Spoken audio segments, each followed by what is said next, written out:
Senhoras e senhores, bom dia. Damos início ao seminário de discussão, migração e desenvolvimento, propostas para a América Central e México.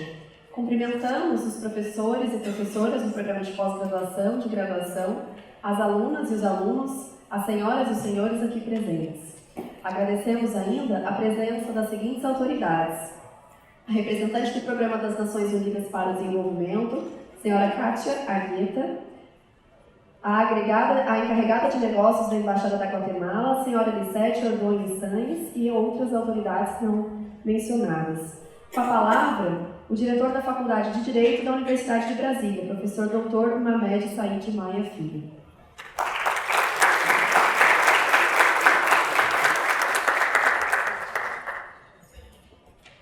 Bom dia a todos.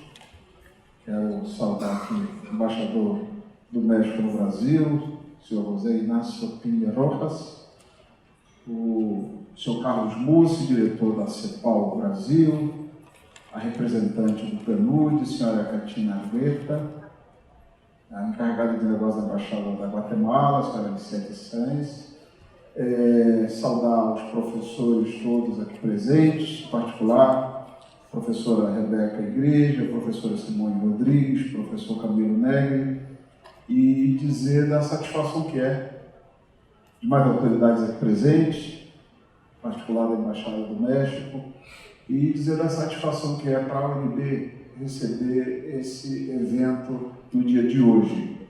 Na verdade, estamos começando com chave de ouro as atividades do Colégio Latino-Americano de Estudos Mundiais, da Escola de Altos Estudos, vinculado ao programa de pós-graduação em Direito aqui da nossa faculdade. Eu penso que é crucial que nós possamos compartilhar com nossos vizinhos latino-americanos essas temáticas tão cruciais para o presente e para o futuro dos nossos povos. Muitas vezes a gente percebe que a gente está tão próximo geograficamente, mas em temas que são comuns a todos nós, às vezes nós estamos de costas uns para os outros. Questões que envolvem a crise migratória, a questão da violência, a questão da corrupção, do autorismo institucional que, vez por outra, nos visita. Enfim, são temas comuns que nós precisamos compartilhar com os demais países latino-americanos. Por isso, é muito importante para nós, como universidade, recebermos aqui as palestras do embaixador do México e do diretor da CEPAL nesse seminário sobre migração e desenvolvimento, propostas para a América Central e México. Quero concluir dizendo que brasileiros que falam muito de perto a história da UNB já estiveram na CEPAL. Quero me referir em particular à figura ímpar de Celso Furtado, por todo o trabalho que desenvolveu, e dizer que a reflexão que ele fez sobre a problemática brasileira e latino-americana permanece sendo estudada nos dias atuais. É um legado que realmente ficou para o mundo acadêmico e para o mundo científico brasileiro. Eu conheci particularmente Celso Furtado e realmente é um brasileiro que muito contribuiu para os debates que aqui também serão travados. Então, quero dizer da minha satisfação, fazer votos que nós possamos ter um evento muito rico, com a discussão sobre um problema que afeta também o Brasil e afeta a América Latina como um todo, e por que não dizer, é um problema que hoje ocorre em escala mundial. A questão migratória realmente precisa ser discutida, e a universidade será sempre o lugar do debate livre, da crítica feita de forma consistente. É na universidade, em particular na UNB, com toda a história de Anísio Teixeira e Daci Ribeiro, que nós nunca nos furtaremos a discutir os problemas brasileiros, os problemas latino-americanos e os problemas mundiais. Aqui é a sede do pensamento crítico e é fundamental que a gente cada vez mais levante essa bandeira para que nós exercitemos aqui o diálogo democrático e a discussão sem limite, desde que se dê em patamar elevado, realmente científico e academicamente fundamentado. Sejam todos muito bem-vindos, muito obrigado.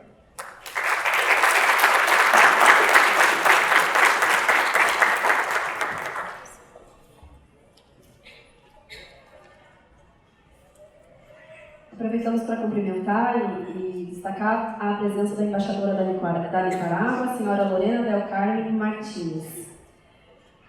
Para compor a mesa, convidamos as seguintes autoridades. Professora doutora Rebeca Lemos Igreja.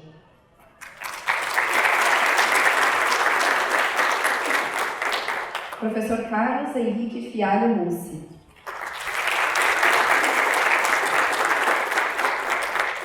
Sua Excelência, o embaixador José Inácio Pinha Rojas.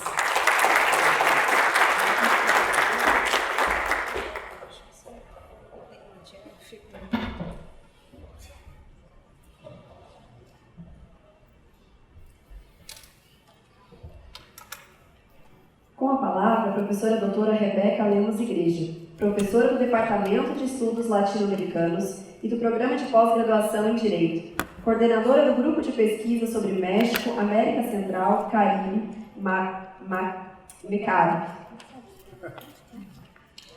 Obrigada. Bom, não vou nem fazer Simone e seus filhos aí apresentando. Foi simpático, gente, para descontrair um pouco. A gente está dando continuidade, então, às atividades da Escola de Altos Estudos, que a gente organizou com a pós-graduação do Direito. Hoje é a primeira aula, então vários dos que estão aqui são os alunos da escola, ou participantes dessa escola, mas a gente queria vou falar um pouco rapidamente o porquê da importância desse evento para nós, nesse momento, na escola. Como eu já vinha explicando para os participantes da escola, o tema da migração, desse corredor migratório na América Central, exatamente como também no Mediterrâneo, são temas globais importantíssimos que impactam o mundo, a geoeconomia, a geopolítica global de uma maneira como um todo. E apesar de muitas vezes o Brasil não estar acompanhando, parecer não estar interessado no tema, é de fundamental importância para nós, porque repetimos sempre, fazemos parte da América Latina, vivemos os mesmos impactos, situações muito semelhantes, compartilhamos elementos importantes, sociais, culturais e econômicos. Então, para nós era muito importante poder trazer essa discussão para a Universidade de Brasília e compartilhar com os alunos da escola. Mas não só isso, de maneira muito particular, e eu agradeço muito a presença do embaixador e a presença do Dr. Carlos Mussi da CEPAL. Para nós é muito importante, os organizadores da escola, porque nós já viemos há 5 anos trabalhando com um grupo de pesquisa interdisciplinar que reúne vários alunos, doutorandos e mestrandos da Universidade de Brasília sobre projetos de desenvolvimento, acesso à justiça, México, América Central e Caribe. É uma região que nós nos debruçamos cotidianamente, que nós enviamos os nossos alunos. Temos alunos que fizeram trabalho de campo, que permaneceram 6 meses ou mais tempo na Nicarágua, em Cuba, na Costa Rica, no México. Então tem sido um trânsito bastante intenso de alunos da Universidade de Brasília que têm ido para a região fazer pesquisa. Tem sido uma batalha muito grande para nós conseguirmos bolsa, explicar nas agências de financiamento brasileira porque é tão importante enviar os nossos alunos para essa região, defender o contexto latino-americano nosso, que precisamos aumentar os nossos laços acadêmicos, precisamos conhecer melhor a problemática regional. Então tem sido uma luta muito grande. Eu tenho alunos aqui que fazem parte desse projeto desde o início. Quero agradecer de maneira muito especial meus colegas, a Simone Rodrigues, o Camilo Negri e eu, ou outros colegas que participaram na fundação do MECAB, que é esse grupo, como o professor Jacques Novion, a professora Thalita Rampin, que viu a gestão desse projeto, alunos como a Natália Vince, que está desde o início do projeto fazendo trabalho de campo nesses países, e Vinícius, que também fundou esse projeto, esse grupo de pesquisa junto com a Thalita. É muito importante para a gente nomear, porque a gente começou a dar vida a esse grupo quando ninguém acreditava que ia para frente, que ia funcionar, por que vocês com tanto foco na América Central, por que isso é importante no Brasil. E a gente se deu conta, não é pouco importante, é muito importante. E tanto é importante que a gente conseguiu atrair a atenção de vários estudantes de pós-graduação da universidade. Nós somos em torno de 15 mestrandos e doutorados que trabalhamos na região, tentando produzir conhecimento. Já foram vários livros publicados, vários artigos em revistas publicadas. Então, é com muito orgulho que a gente pode hoje apresentar o fruto desse grupo de pesquisa, e vou aproveitar e mencionar que deu origem no Colégio Latino-Americano de Estudos Mundiais, porque o MECAC dele surge com uma discussão com vários coordenadores de projetos na região, americanos, europeus, mexicanos, junto com centro-americanos, acadêmicos centro-americanos. Ele surge de oficinas de discussão, como trabalhamos juntos, como fazemos pesquisa juntos, como mantemos uma academia mais horizontal, como definimos, como damos voz à região, aos acadêmicos centro-americanos e caribenhos, como a gente pode trabalhar de maneira mais horizontal. E foram essas discussões que deram nascimento ao Colégio Latino-Americano de Estudos Mundiais, que nós vamos inaugurar agora, no dia 11 de setembro, que é um programa da UNB e FLACS, com essa intenção de repensar a forma de fazer ciências, de fazer pesquisa e juntos. E nos colocarmos na academia global, porque nós, a partir da experiência com a América Latina, com os nossos estudos, com a nossa realidade, nossa vivência, nós temos muito o que falar para o resto do mundo.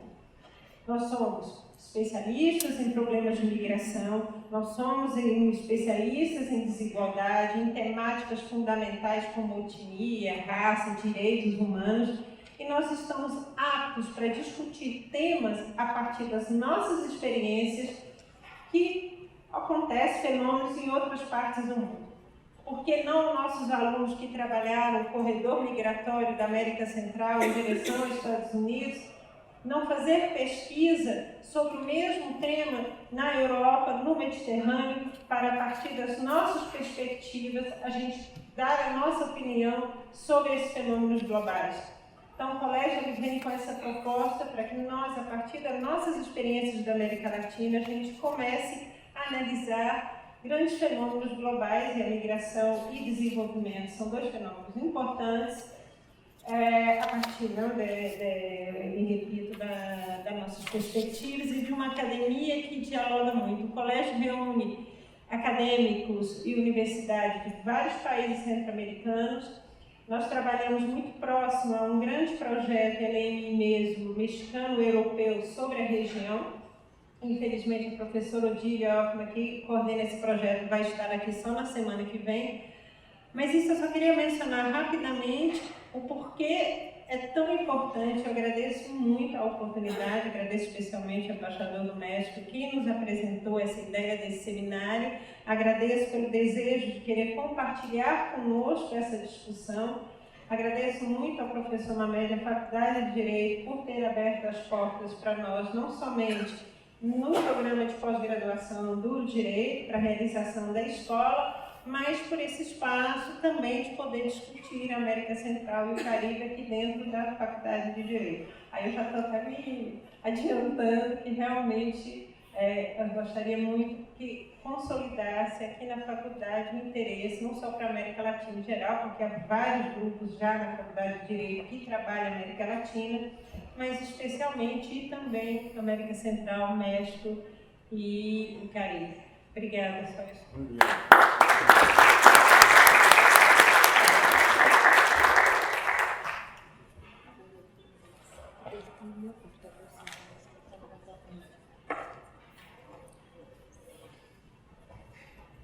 Teremos agora o Seminário de Discussão, Migração e Desenvolvimento, Propostas para a América Central e México.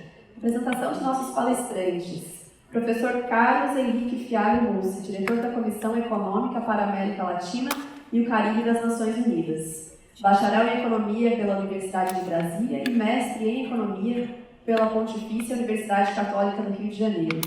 Sua Excelência, Embaixador José Inácio Pinha Rojas, Embaixador do México no Brasil, embaixador desde 1993 nos países República Dominicana, Cuba, Panamá, Peru e El Salvador. Os expositores apresentarão a palestra Plano de Desenvolvimento Integral para El Salvador, Guatemala, Honduras e México. Iniciativas do México para implementar o Plano de Desenvolvimento Integral.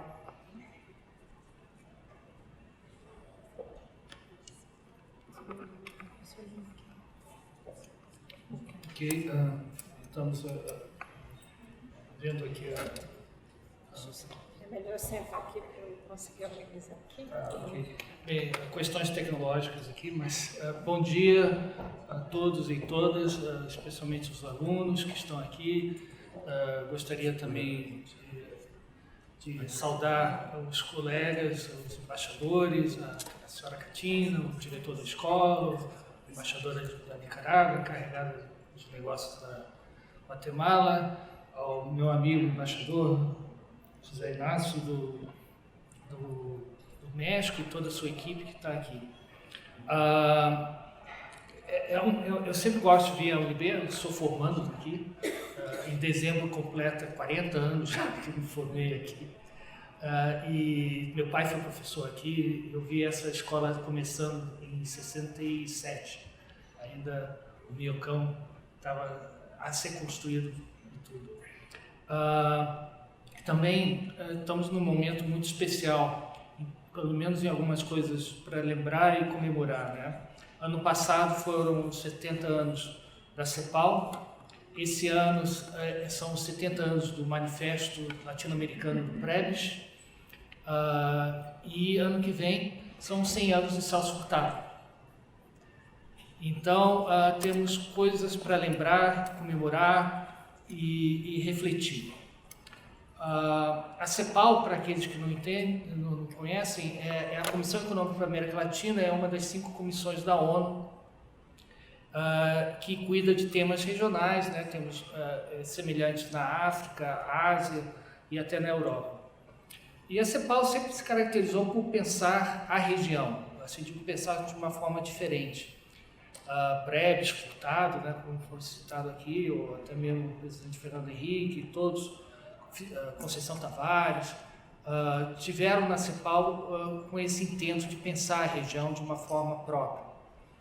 E como a professora Rebeca colocou, muitos dos problemas que nós vemos no Brasil, também o diretor da escola colocou, estão em toda a região, né?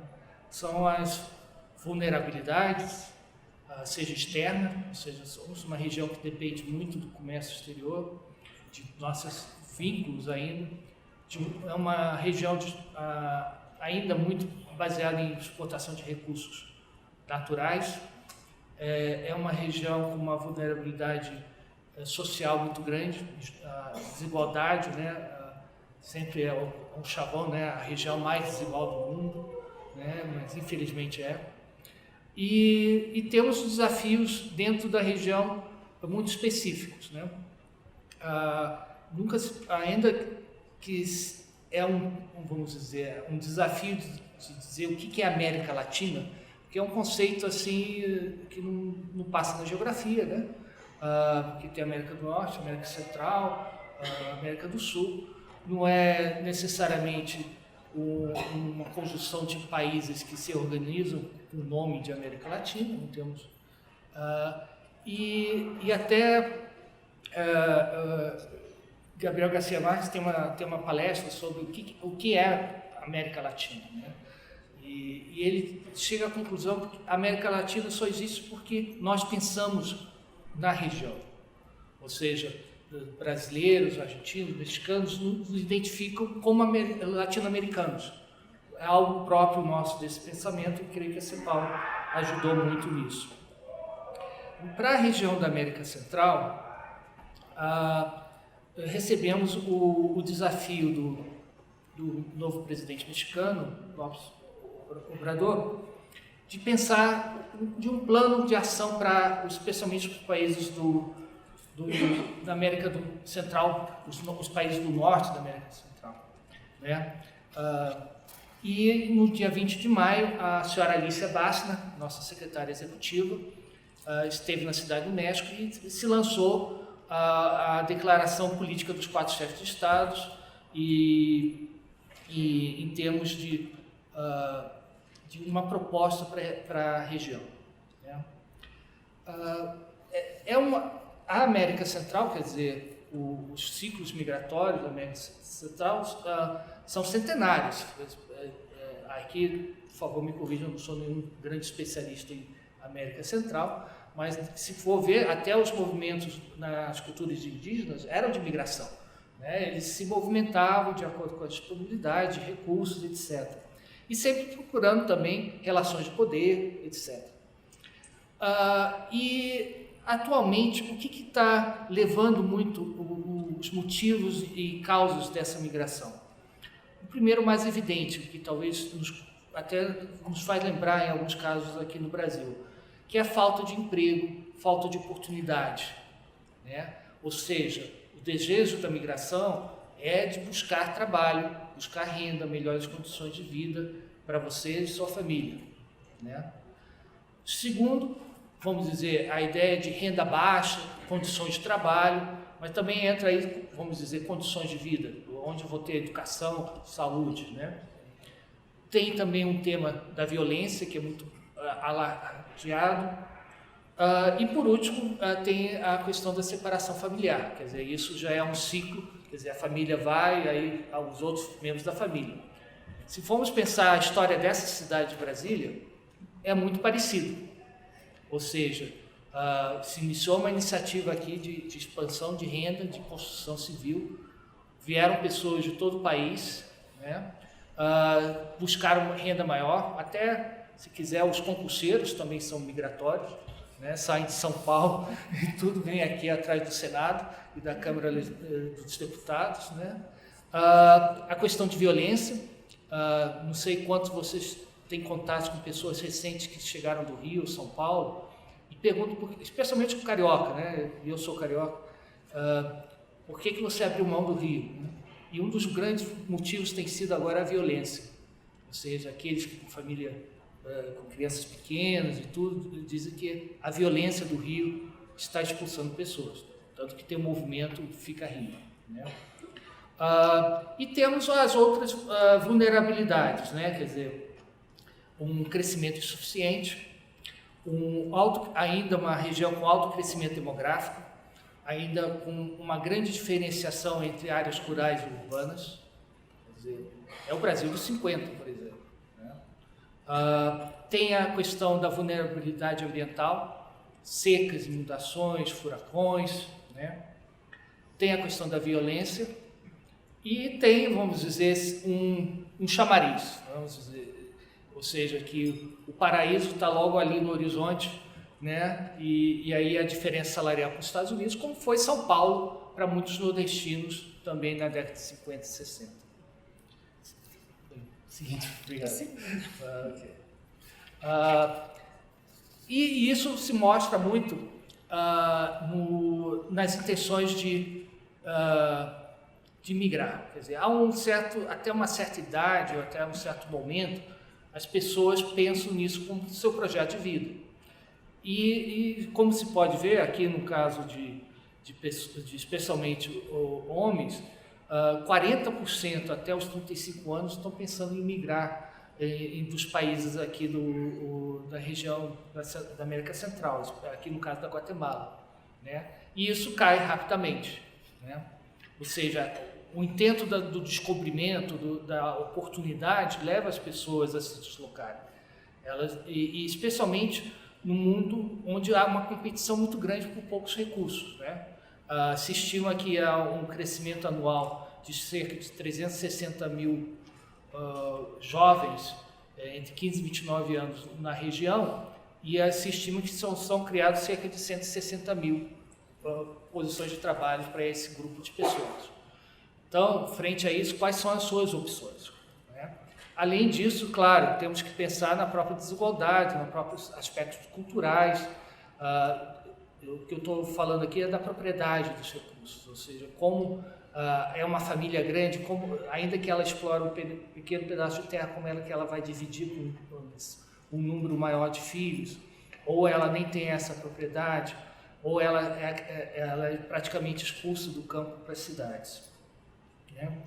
O seguinte mostra esse dreamland no horizonte, né? Ou seja, você tem 10 vezes o crescimento da renda possível lá.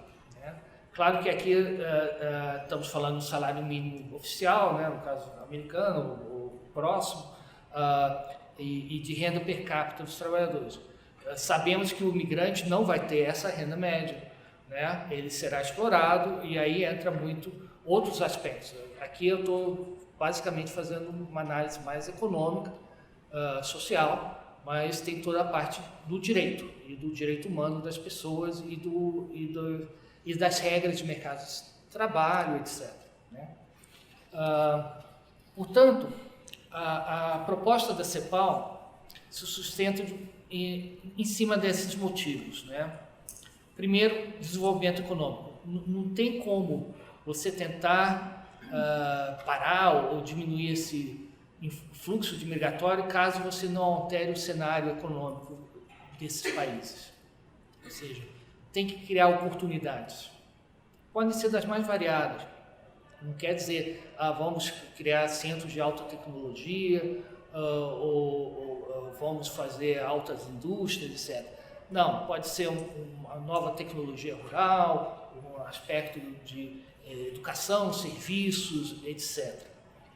E claro, aí entra o aspecto da fiscalidade, aqui é o termo espanhol, né, que abrange toda a questão de finanças públicas, ações, né, até a cobrança, o investimento, a integração comercial, que são países pequenos, vamos ver se a união deles pode trazer uma certa escala. E logística, né? Afinal eles estão no meio entre dois grandes, vamos dizer, continentes, do norte e do sul. Como é que eles podem ser utilizados? Né? Um exemplo clássico, certamente, mas que gera algum emprego, mas não muito, é o caso da Copa Airlines, né? Que ela aproveitou a posição geográfica do Panamá, tanto que hoje, praticamente, do Panamá você voa para não só todas as capitais sul-americanas, mas para as principais cidades da região. Né? Aqui no Brasil, acho que saem pelo menos 8 voos diários do Panamá para diferentes cidades brasileiras. Né?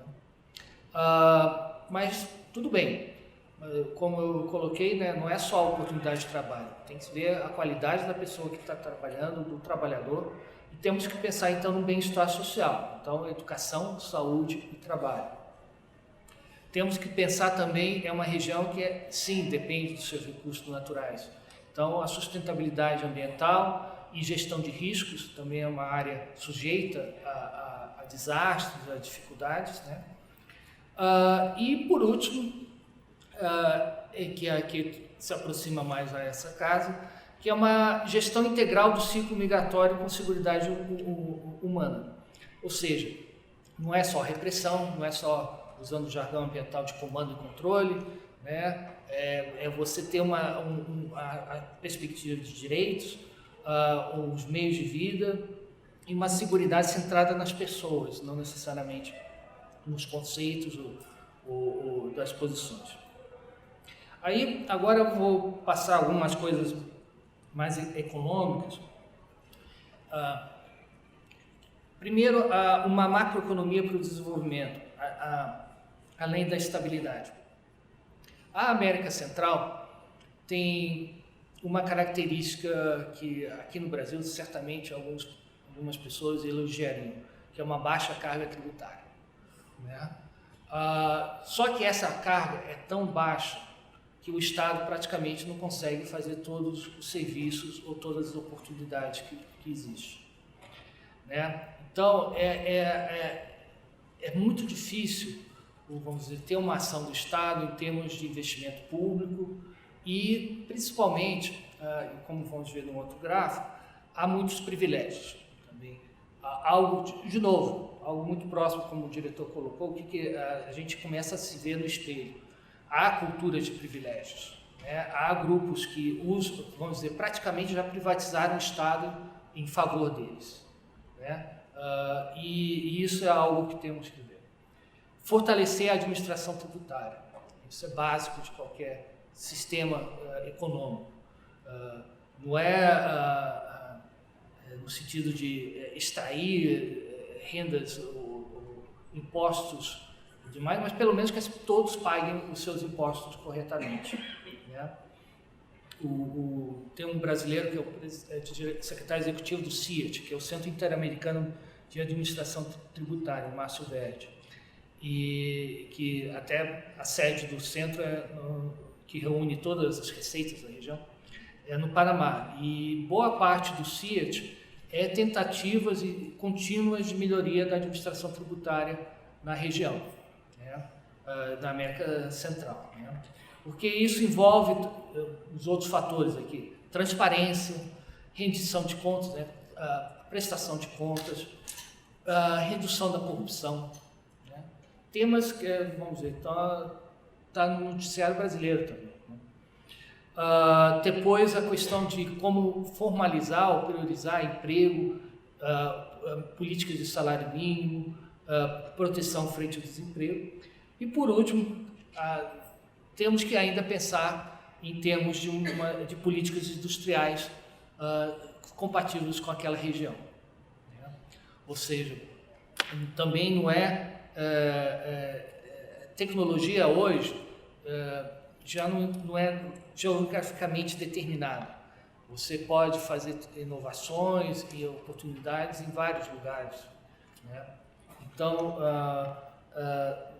não podemos ver, e na própria América Central, né, o caso da Costa Rica, que investiu no centro da Intel, etc., e de tecnologias feitas também, que a própria Costa Rica vem se aplicando.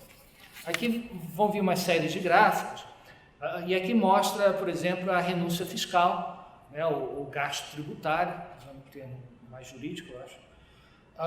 E observamos assim, que são valores elevados, né, de renúncia, cerca de 4%, 2% na Guatemala, 5,5%, e no México 3,9%. No Brasil, com os subsídios do BNDES, nós batemos cerca de 4%. Só que no Brasil é 4% sobre 30% de carga tributária. No caso de Honduras, e a Catina talvez me corrija, mas são 5,5% sobre uma carga tributária de 12% a 14% do PIB. Então, é uma renúncia significativa, né? E, de novo, El Salvador e Guatemala têm cargas tributárias também um pouquinho superiores de Honduras e tudo, né? Seguinte, é um pouco, vamos dizer, a consequência, né? Você tem investimentos públicos muito pequenos em termos da possibilidade, ou seja, depende muito basicamente do investidor privado, né? O Brasil está caminhando para isso. Os últimos dados do orçamento estão mostrando que vamos chegar a um investimento público aqui, eu acho que até 2,6 vai ser bom para nós aqui. Então, eu estou sempre tentando trazer como esses dilemas também são nossos, como a professora Rebeca coloca. Quer dizer, a gente fala, por que a América Central? Porque ali tem um espelho muito importante, ou seja, não seja talvez do país inteiro, mas de regiões nossas, ou até mesmo para compreender processos no passado no Brasil, né? Portanto, em termos econômicos, se trata de construir um novo espaço. Mas vocês vão dizer, não, mas não tem um mercado comum centro-americano que já vai fazer 60 anos, talvez, ou já fez 60 anos, né? Não tem várias iniciativas? Não, agora o que temos é, talvez, usando um jargão bem comum na região, que se chama vontade política, né? Um compromisso político, especialmente do presidente Obrador, e também da situação que se está se levando nos Estados Unidos, no qual se pode pensar de uma forma integral o sul do México com esses países, como também o México pode ajudar o comércio entre esses países e os países do norte da América Central, como também consolidar o acordo de livre comércio entre Estados Unidos e esses países, né? Podemos pensar em cadeias regionais de valor, né? E também consolidar uma rede regional de investigação, desenvolvimento e inovação, né? Por exemplo, a integração no caso de comércio, né? Ainda há questões de, por exemplo, para facilitar comércio no curto prazo, transmissão antecipada de documentos para transporte de carro. Isso também a gente tem que aprender. Nós vivemos com o nosso próprio ICMS aqui entre os estados, de vez em quando, né? A realização única de controles migratórios do país de saída, né? Sistema eletrônico de certificados fitossanitários. Aqui não é só o sistema de certificar, mas também a qualidade desse sistema por detrás, né? E aí outros serviços que a própria coloca, até instalação de câmera em passos fronteiriços e tudo. São coisas que muitas vezes são importantes, né? Há uns 20 anos atrás, a CEPAL todo ano tem um seminário regional de política fiscal. E há uns 20, 25 anos atrás, grande coisa era a luz verde na alfândega. Então, quem entrava, qual sistema e tudo. Então, são poucas coisas que vão indo. Bem, isso também está ligado à integração energética. Também há um projeto de muitos anos para essa integração, mas agora seria como colocar isso dentro da rede mexicana de uma forma mais eficiente. Projetos de infraestrutura regionais, de gás natural, e toda a questão da matriz energética da região, ou seja, especialmente universalizar e baixar os preços da energia na região. Cabe lembrar que choque de termos de troca, especialmente com o aumento de petróleo, o primeiro lugar que se sente isso é na América Central. Tá? Ou seja, é uma região onde tem aspectos energéticos são fundamentais para qualquer projeto de crescimento, porque você não tem controle necessariamente sobre o preço internacional do petróleo, né? Ou, como foi recentemente, você depender politicamente ou financeiramente de acordos especiais com países petrolíferos, no caso foi Venezuela, que fez várias das iniciativas na década passada. O seguinte é um pouco o exemplo da questão da interconexão elétrica. Seguinte, temos também toda a questão de investimentos na área de energia e infraestrutura. De novo, se formos pensar também, aqui o Brasil também está com sua listinha de projetos, né? Então, estamos pensando bem, não somente eles podem atrair, mas também porque nós não pensamos em participar desses projetos, né? Se fosse alguns anos atrás, nós teríamos empresas capazes de entrar nessa disputa e tudo. No momento, estamos reestruturando todo o nosso setor de serviço de engenharia, etc. Mas toda a questão de transporte, rodovias, ferrovias, aeroportos, gasodutos, o Brasil tem capacidade de atuar e poderia atuar até em cima das suas experiências passadas, né? E por que não? Nós tivemos mecanismos de financiamento para esses países, ainda que são muito carimbados hoje como algo negativo. A exportação de serviços de engenharia é algo importante para qualquer país que queira efetivamente participar na geração de tecnologias, não só internas, mas externas. Outra característica, quer dizer, a gente falou aqui muito de recursos, né? Mas a região tem um grande recurso que é talvez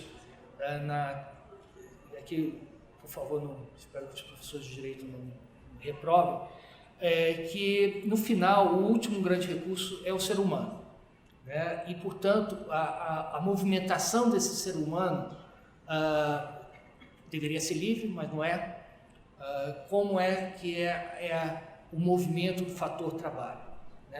Em economia a gente fala muito do fator capital, liberalização de capital, os trilhões de dólares no mercado financeiro. Falamos da tecnologia, transferência de tecnologia, mas quando chega na transferência de mão de obra, bem, calma, vamos ver o direito de imigração, né? Tanto para os direitos como também os deveres e as restrições, né? E a região da América Central, México e alguns países latino-americanos se caracterizaram muito por exportar gente, se vamos pensar nisso.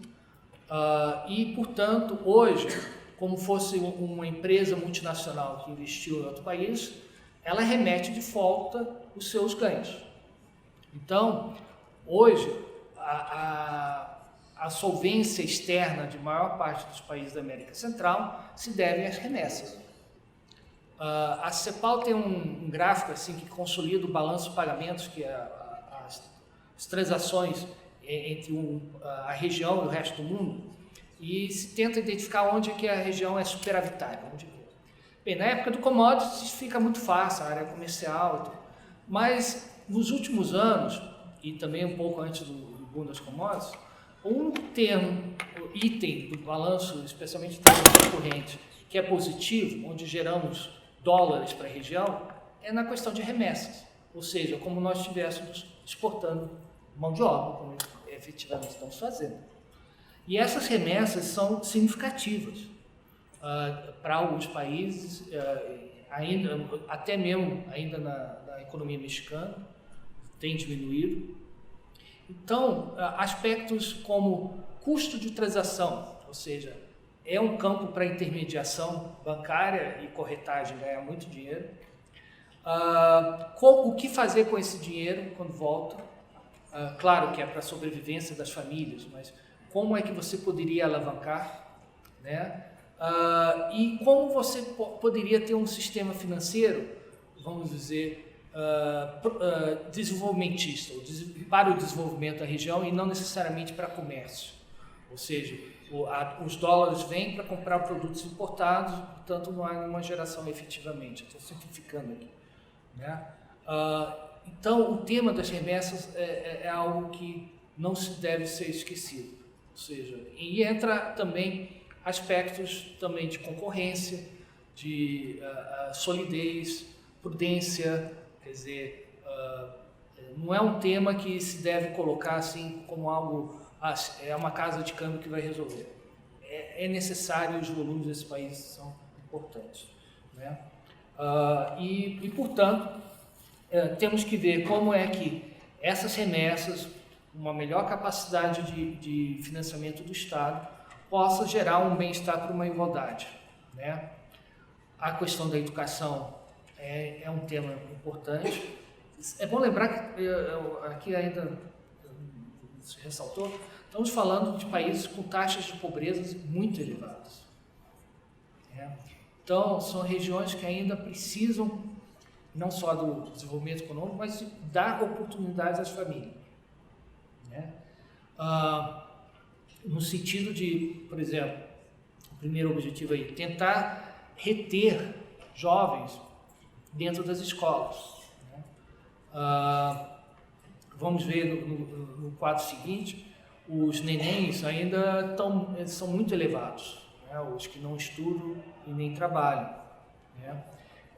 Portanto, tem o grande desafio de como levar essa educação, como também questões de gênero, como cerrar preconceitos, fechar preconceitos, as brechas, como implementar sistemas públicos de cuidados, ou seja, não é que não existem, é que tem que ter uma nova escala e tem que ter um objetivo maior para essas comunidades, especialmente para os jovens, né?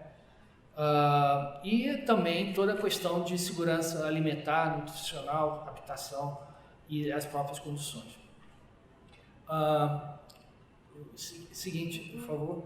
Quer dizer, ainda que já tenha, especialmente no caso de El Salvador, Honduras, tem já uma cobertura de educação primária razoável, ainda pode ser melhorar, o ideal é 100%, né? você vê então logo as dificuldades. Também aqui no Brasil também esse número não vai diferenciar muito. Se perde gente no secundário, e depois o terciário é um número menor, e você tem ainda um elevado número de nem estudo nem trabalhos. Né? E você vê que o México já tem 9 anos de estudo em média, mas Guatemala e Honduras são os números do Brasil dos anos 60 e 70, por exemplo. O Brasil, creio que hoje estamos cerca de 8 a 9. Né? Mas tivemos a 5 e 6 até recente, vamos dizer, recente para mim, que eu já estou com 60, parece que foi ontem. Né? Também é um estado que tem um gasto social baixo, né? Cerca de 9% do PIB. Talvez não seja o melhor exemplo, o Brasil já tem um gasto social de 22% do PIB, se pegar a Previdência e mais outros tipos de gastos. Né? Então, é algo que temos que pensar de como fazer essa estrutura de gastos em saúde, educação,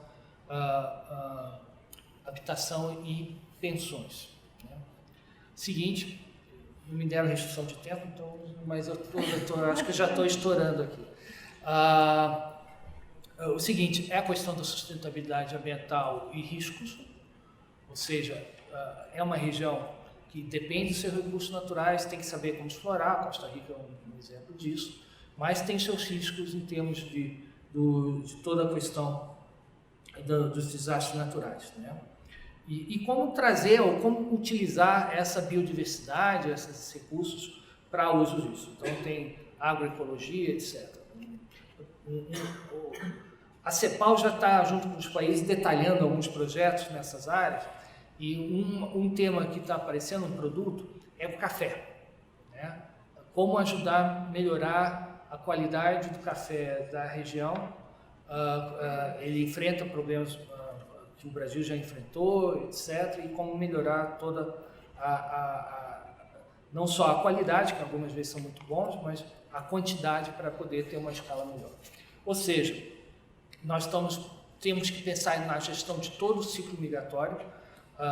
Não se pode pensar apenas, e aqui eu acho que esse gráfico também talvez se aplique ao direito migratório, ou seja, temos que pensar nos fluxos, mas também na origem, quem são as pessoas, o trânsito, qual é a legislação, quem vai receber, o que vai acontecer com o retorno. Por exemplo, o Brasil acabou de fazer de aceitar uma política de emitir documentos de retorno para brasileiros retidos nos Estados Unidos sem autorização da pessoa. Consequentemente, a pessoa pode ser deportada de imediato, porque já tem um documento para entrar no país. Né? São questões de retorno. Você pode fazer vários desses tipos de ações. E para esse ciclo funcionar, as Nações Unidas têm todo um conjunto de agências, e PNUD aqui com a senhora Cristina é um grande coordenador também disso, para pegar esse ciclo migratório. Ou seja, trabalhamos normalmente com ciclo de vida, é algo assim, pensamos, mas aqui é um caso específico. Como podemos, as diferentes agências, atuar nisso? Quer dizer, não é um pequeno exemplo, um bom exemplo é o que estamos fazendo no sistema da ONU agora com os venezuelanos. Claro que numa escala bem menor do que é o problema da América Central, mas, não sei, pelo menos a minha perspectiva é que tentamos, junto com o governo brasileiro, um pouco seguir esse ciclo migratório, ou seja, de como facilitar o trânsito, como dar um destino para essas pessoas, com a interiorização, eventualmente o retorno delas. Sobre a origem, não temos muito o que fazer, mas o Brasil participa de iniciativas do Grupo de Lima, etc. Ou seja, há uma necessidade sempre de ver aspectos integrais disso. Ou seja, é uma gestão do ciclo, né? Que tem vários itens, programas de combate à fome, pobreza, podemos pensar nos programas de transferência de renda, ou seja, o Brasil mesmo tem um portfólio de políticas sociais que poderiam ser utilizados. Alguns casos já estão lá, o PNA já está levando a experiência de merenda escolar, já em Guatemala, né? E se sempre discutiu muito sobre a implementação de mecanismos de transferência de renda para os mais pobres. Ou seja, para nós, a gente acha que essa é uma visão inovadora, ainda que parece muito óbvio, né? Quer dizer, você não pode atacar só uma parte daquele ciclo pensando que vai rompê-lo. Você tem que atuar em todo ele para tentar gerenciar e diminuir a magnitude do ciclo, né? Bem, é um pouco isso. Essa é a apresentação que a senhora Alicia fez. Está disponível na internet, no PDF dela. E ela gostaria muito de estar aqui. Vamos ver se a gente vai fazer um evento maior para ela apresentar, porque temos o desafio de como o Brasil pode participar disso. Eu acho que a gente dar as costas para a política internacional, para a atuação brasileira na região pode ser entendido como favorável no curto prazo, mas os custos de médio e longo prazo serão muito grandes para o país. A CEPAL tem esse objetivo de promover essa discussão do desenvolvimento, né? E estamos às ordens lá no escritório aqui em Brasília para ajudar a apoiar as pesquisas de vocês. Temos algumas iniciativas próximas à questão de direito. Temos um acordo de Escazú, que é sobre direito ambiental, né, que está aí para ratificação. E eu agradeço muito essa oportunidade e deixo aqui o abraço e a lembrança da senhora Alicia e do seu secretário adjunto, Mário Tino, que vai estar aqui na semana que vem. Até dado que vamos ter esse evento importante do lançamento do colégio, né? Tivemos que antecipar para essa semana.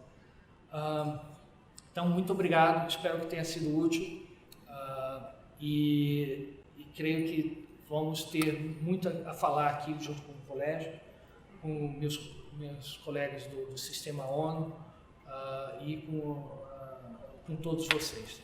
Estudem a América Latina, porque ao estudar a América Latina, como o Gabriel Garcia faz, vocês mantêm a América Latina. Obrigado.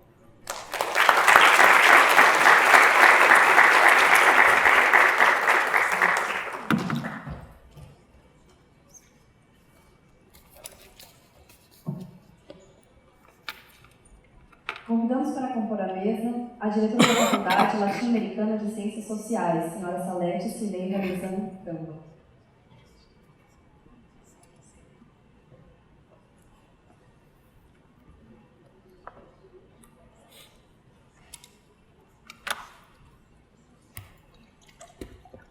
Excelente.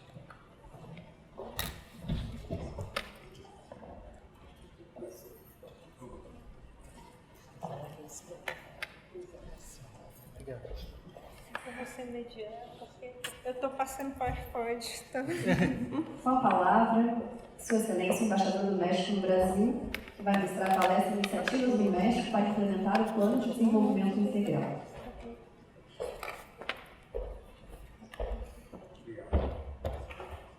Obrigado. Muito obrigado. Bom dia a todos e a todas. Como embajador de México en Brasil, me siento muy honrado de que la Universidad de Brasilia me haya invitado a ofrecer esta charla. Voy a hablar despacio, voy a tratar de hablar claro.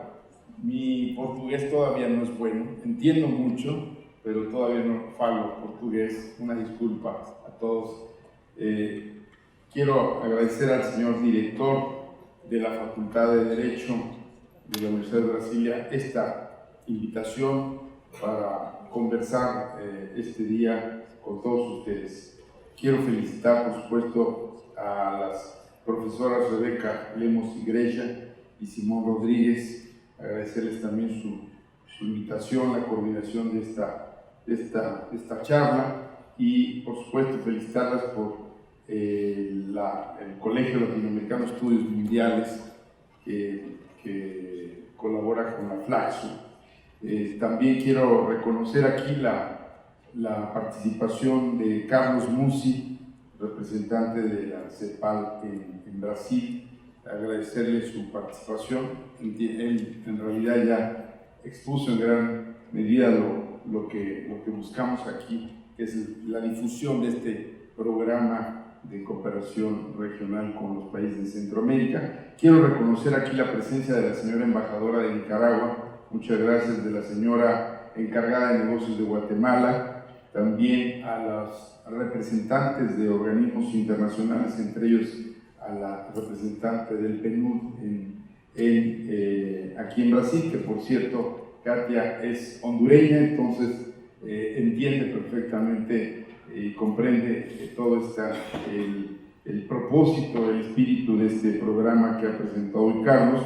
Por supuesto, quiero agradecer la presencia de mis colegas de la Embajada de México. Está el jefe de Cancillería, Luis Ángel Domínguez, que acaba de llegar de Guatemala, por cierto, después de 6 años en Guatemala, ahora está acá en Brasil. La consejera cultural, Patricia Pérez Figueroa, que tendrá con ustedes, con la universidad, un contacto cada vez más estrecho, y por supuesto al cónsul de México, Vicente Flores, que me ha ayudado en la presentación.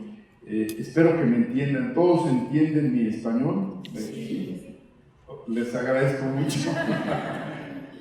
Yo soy egresado de la principal universidad pública de México, la Universidad Nacional Autónoma de México, y con las profesoras hemos hablado de que vamos a reactivar un acuerdo de cooperación entre la Universidad de Brasilia y la UNAM de México. Espero que pronto tengamos buenas noticias con ustedes, y bueno, muy contento de estar aquí en esta aula de la Facultad de Derecho. Bueno, brevemente, no voy a entrar en muchos detalles, simplemente les diré que por vecindad geográfica, por identidad cultural y aspiraciones compartidas, América Latina y particularmente Centroamérica es una región prioritaria para México. Quiero que sepan que Brasil es actualmente el principal socio comercial de México en América Latina y el Caribe, y es el principal destino de las inversiones mexicanas en la región.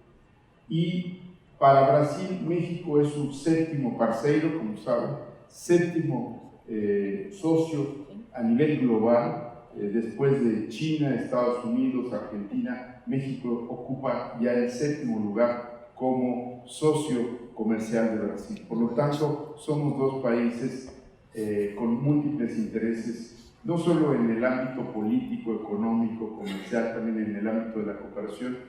En unos días vamos a inaugurar aquí en Brasilia, en la sede de la embajada, el Espacio Cultural Alfonso Reyes, que fue un gran diplomata, un gran intelectual, gran conocedor de Brasil, de su cultura, de sus tradiciones, Alfonso Reyes, gran conocedor. Bueno, quiero comentarles que revisando expedientes, revisando antecedentes, resulta que el primer presidente extranjero que visitó Brasilia en 1960, aún antes de la inauguración de Brasilia, Brasilia se inauguró en abril de 1960. Bueno, el presidente de México, Adolfo López Mateos, fue el primer presidente en visitar Brasilia en enero de 1960, acompañado del presidente Kubitschek. Y bueno, vamos a presentar imágenes de esa visita histórica del, repito, primer presidente que haya conocido Brasilia aún antes de su inauguración. Y ahí, con ese dato, ustedes podrán entender por qué esta cercanía entre las dos principales economías de América Latina, que son Brasil y México. Somos las dos principales economías, los países, bueno, que por su tamaño geográfico, por su población, etcétera, somos relevantes y somos referentes en este continente. Pero en fin, no me quiero desviar, solamente quería yo hacer ese apunte que me parecía importante y, como decía yo, Centroamérica, América Latina en general, es una prioridad para México y sobre todo para la nueva política exterior de México a partir, como todos ustedes saben, el presidente Andrés Manuel López Obrador tomó posesión de su administración el 1 de diciembre. Hace 2 días presentó su primer informe de gobierno, el 1 de septiembre. Y bueno, este es uno de los programas prioritarios de la nueva administración, del nuevo gobierno de México, que tiene que ver con el tema de cómo podemos contribuir, cómo podemos ayudar al desarrollo social, a abatir la pobreza, abatir los problemas de seguridad que, repito, son las causas estructurales de la migración, no solo de Centroamérica, sino también de otros países. El fenómeno migratorio, ustedes lo saben, es un fenómeno que pues de alguna manera involucra a todo el mundo, afecta de distintas maneras a distintos países. Ustedes mismos acá en Brasil, ustedes tienen hoy un problema muy serio de migración, la migración que viene de Venezuela. No sé si sepan, pero pues están por razones de todos conocidos, pues cada mes ingresan a territorio brasileño un número importante de migrantes venezolanos. También ustedes tienen, y por eso los organismos internacionales, entre ellos ACNUR, la Organización Internacional de las Migraciones y diferentes organismos internacionales están ayudando a Brasil para atender este problema de la migración.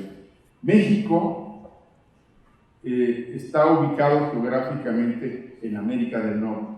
Compartimos más de 3.500 kilómetros de frontera con los Estados Unidos.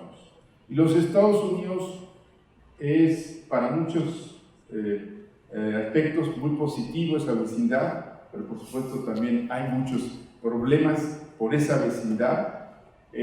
Cada día cruzan por nuestra frontera entre México y Estados Unidos más de 4 millones de personas. No todo es migración irregular. Muchos de estos cruces, hay 40 cruces fronterizos formales.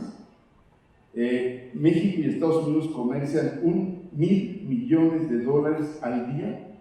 $1.000 millones al día. Con Brasil nosotros tenemos 10.000 millones de comercio bilateral al año. O sea, en 10 días México comercia con Estados Unidos lo que se comercia con Brasil. Pero vaya, a lo que venimos es al tema de la migración.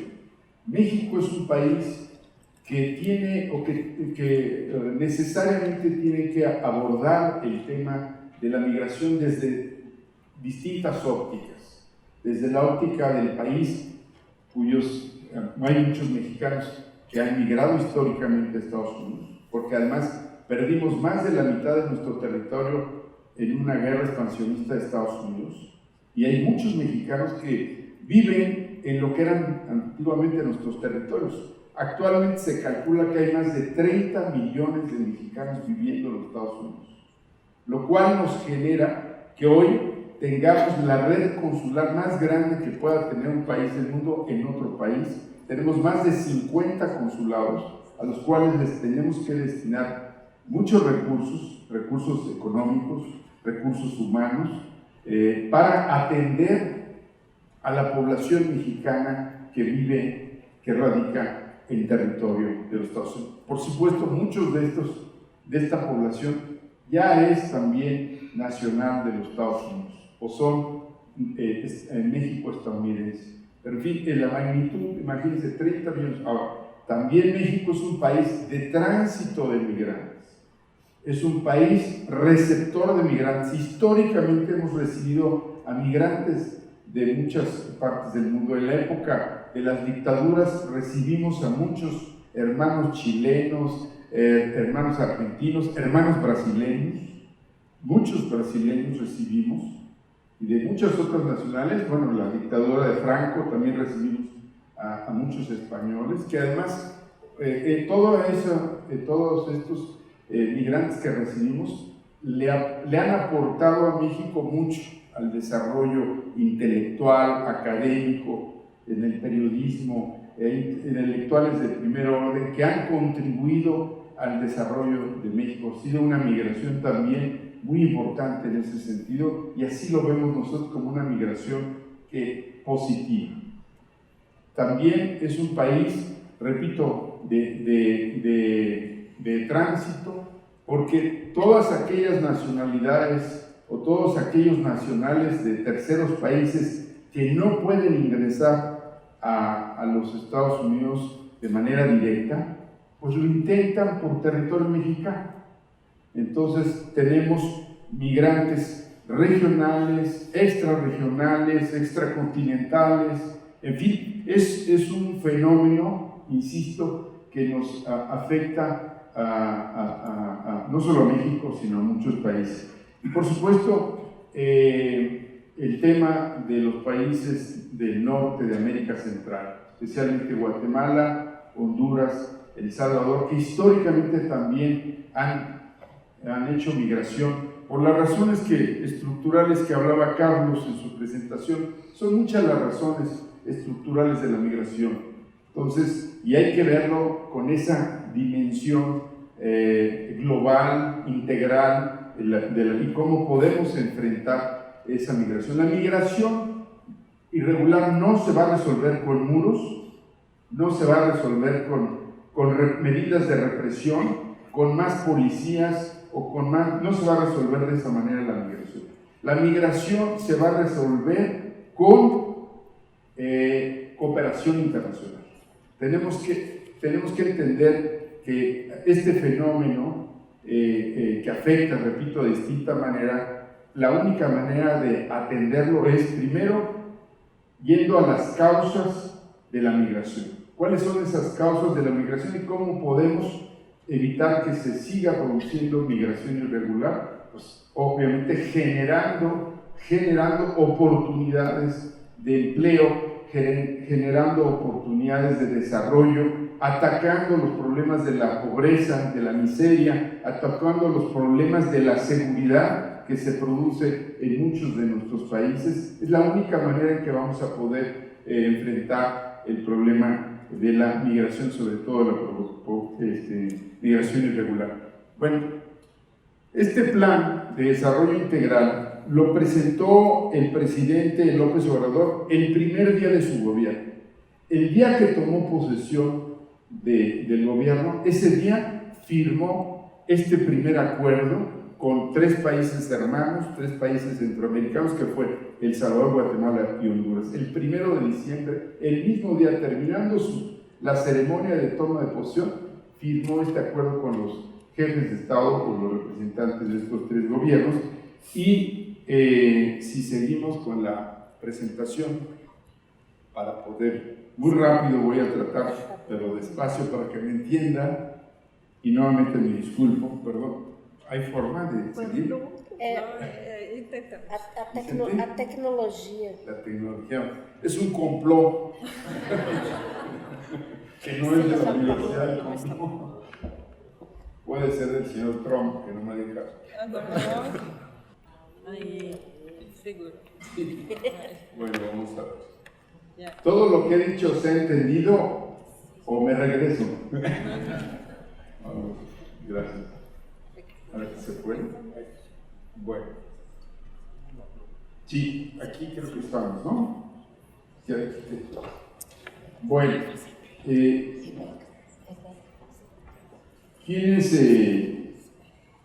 ¿Quiénes integran este programa? Como ya mencioné, estos 4 países, porque también se trata, por cierto, no solo del desarrollo de los países del norte de América Central, sino se trata también del desarrollo de la zona sur-sureste de México, que es, digamos, la menos desarrollada dentro del territorio mexicano.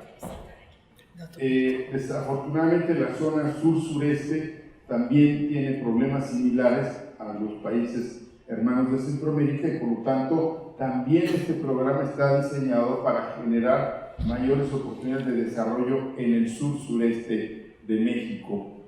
Y evidentemente estamos identificando cuáles son las áreas y los proyectos que pueden llevarnos a un mayor desarrollo. Ya mencionó Carlos Musi cómo instrumentamos este programa o plan de integración.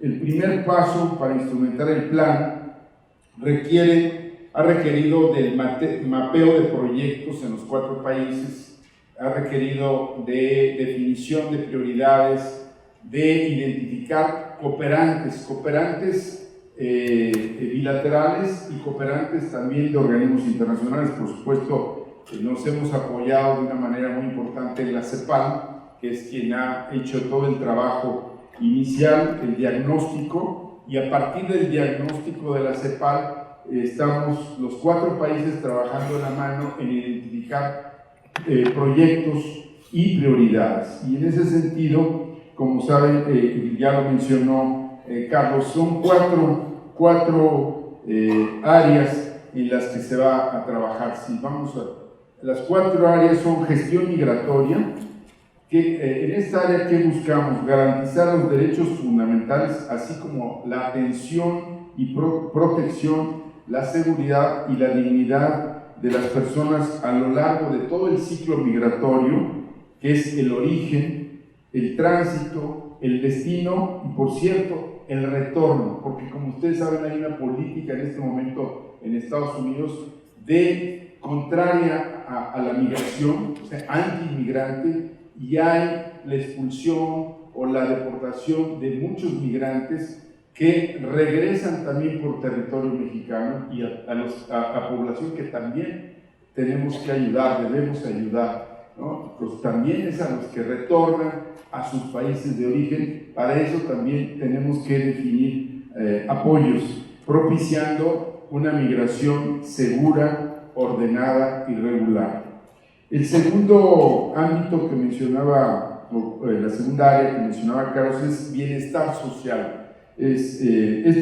La idea es identificar iniciativas que permitan mejorar el desempeño económico, atraer inversión, incrementar el comercio, mejorar la generación de ingresos y trabajo digno, preferentemente en los territorios con mayor flujo migratorio, para fomentar el arraigo de las comunidades en sus países de origen. Esto es muy importante.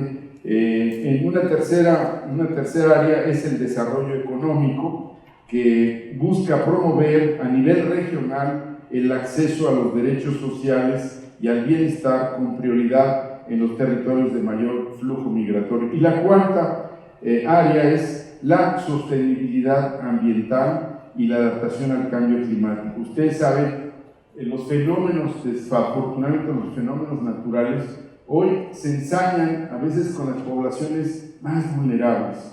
Por Centroamérica, por México, hay terremotos, hay huracanes, hay inundaciones, bueno, todo tipo de calamidades, y desafortunadamente esos fenómenos también impactan en la población, y es lo que hace luego que la población migre hacia otros lugares, y obviamente tenemos que enfrentar también estos problemas. Bueno, a partir de estas 4 áreas, el gobierno de México ha propuesto a los países, por supuesto, involucrados, algunas iniciativas o proyectos que se buscan financiar con recursos de México, pero también con recursos de terceros países, con recursos de organismos cooperantes.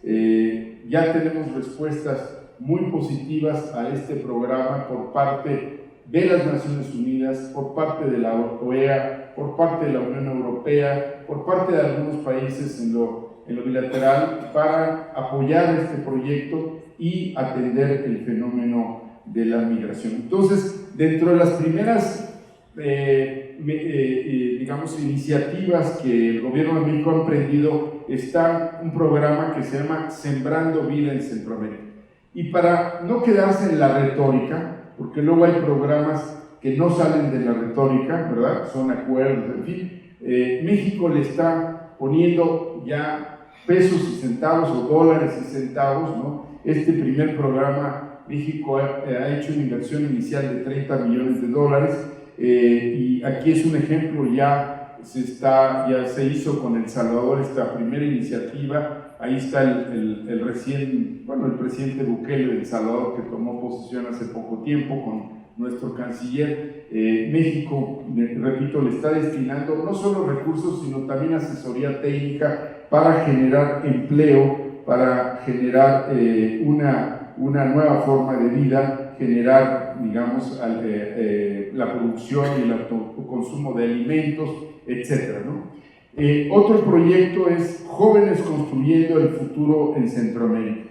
Ustedes saben que hay, como en todos los países, los famosos ninis, ¿verdad?, que no tienen o no estudian o no trabajan o no tienen oportunidades. Bueno, aquí México también le ha destinado ya recursos financieros para una primera iniciativa con Honduras para generar la capacitación laboral y la obtención de incentivos económicos a jóvenes entre 18 y 29 años que no trabajan ni estudian para aumentar la empleabilidad y la inclusión en el marco laboral de sus países. Esto también ya entró en vigor. Está el presidente de Honduras recibiendo el proyecto de parte de manos del presidente de México hace poco tiempo.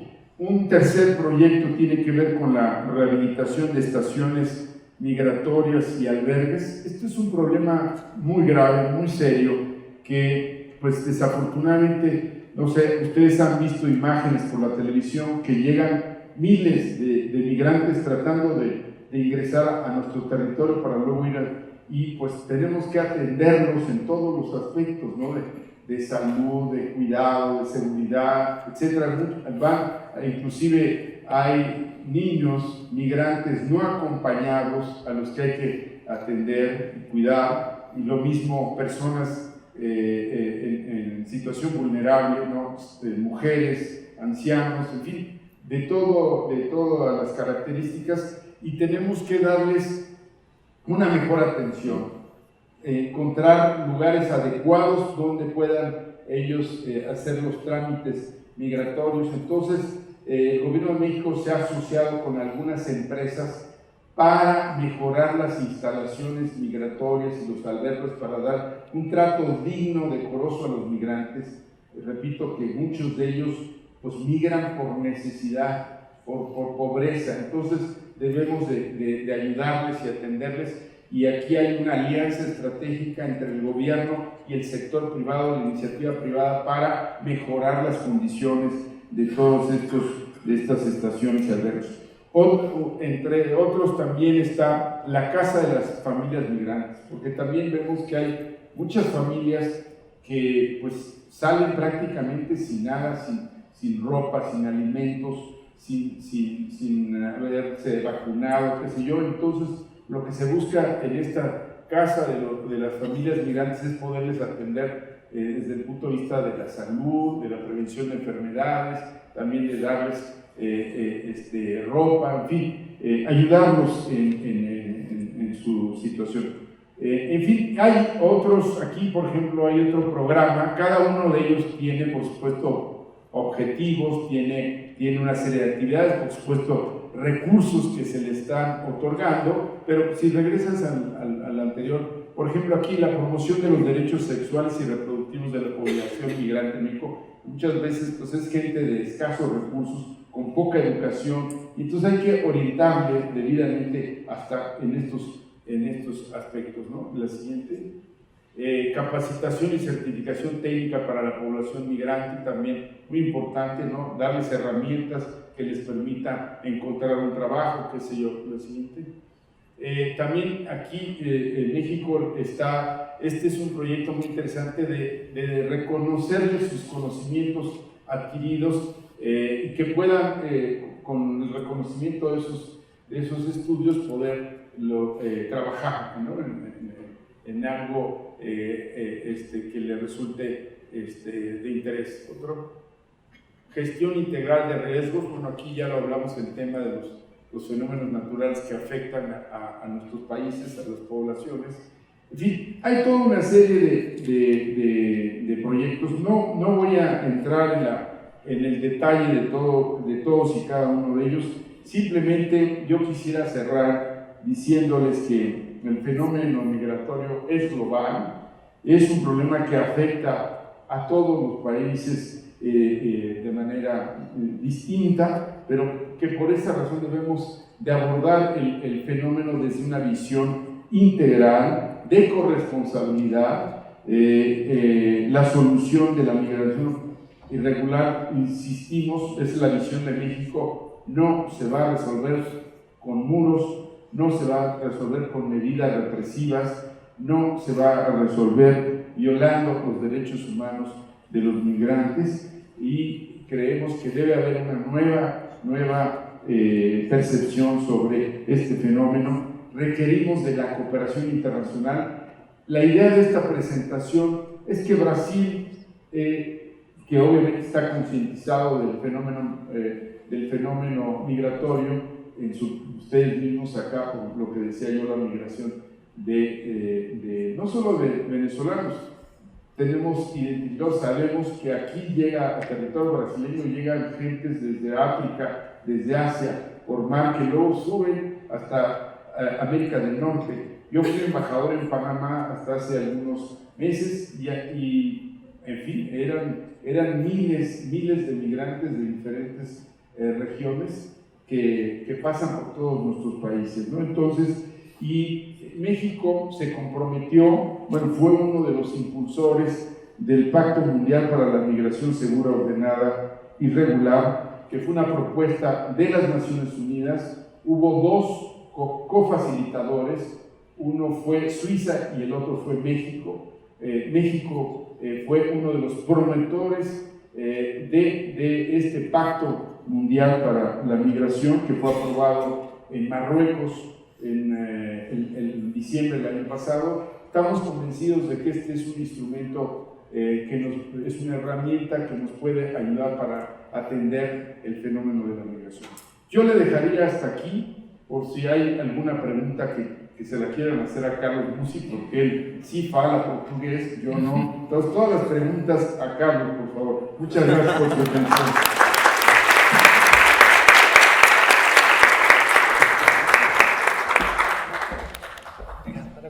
Agradecemos as palavras do senhor embaixador e passo a palavra à professora Rebeca Leite. Na verdade, você breve. Primeiro pergunta, alguém quer fazer alguma pergunta? La pregunta es para el señor.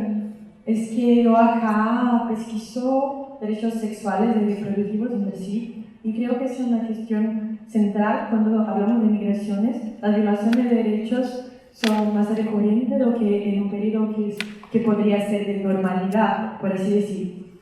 Entonces, cuando estaba en su presentación, me quedé curiosa para saber más y si pueda disponibilizar después la presentación para nosotros. Creo que esa área puede ser muy desarrollada aún acá en la pesquisa conjunta. Muchísimas gracias. ¿Ahora? ¿Respondo ahora? Bueno, pues para que no se... Muy rápido. Bueno, sí, realmente no me detuve en esta. Esta es una de las iniciativas importantes del programa, cuyo objetivo es el garantizar el acceso a la información y servicios integrales de salud sexual y reproducción. Aquí hemos, las autoridades mexicanas junto con los otros 3 países se han identificado algunos, como parte del programa se van a llevar a cabo talleres con cursos de educación sexual y reproductiva, se va a entregar suministros para la higiene sexual, tratamientos a las niñas y mujeres que sufren trastornos menstruales, entrega de métodos de anticoncepción. Es la número 14,